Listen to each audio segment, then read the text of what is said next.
Team spirit. Learn English through team sports. Hello language learners. Today we're diving into a very exciting topic. Team sports.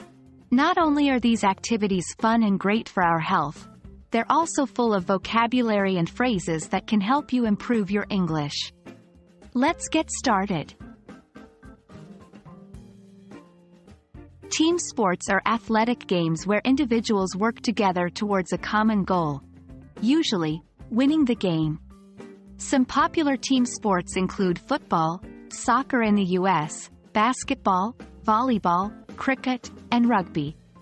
These sports all require cooperation, strategy, and communication, making them excellent contexts for English language learning. Let's kick off with some common words you might hear when people talk about team sports. Teammate, a member of the same team. Opponent, a member of the opposing team. Coach, a person who trains and instructs the team.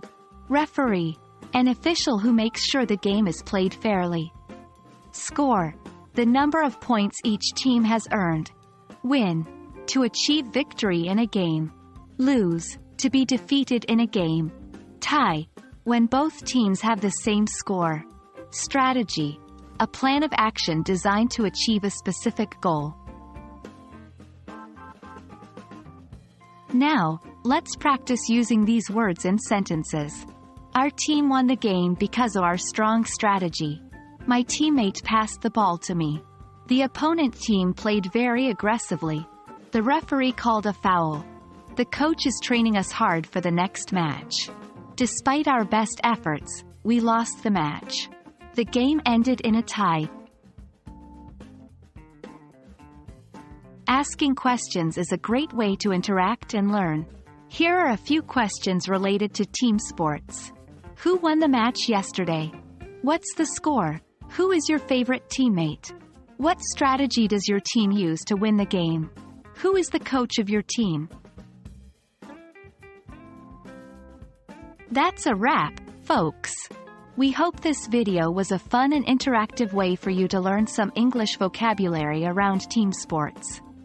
Remember, practicing these words in conversation will help you to remember them better. So, the next time you're watching or playing a team sport, try to use some of your new vocabulary. Until next time, keep practicing and stay fit.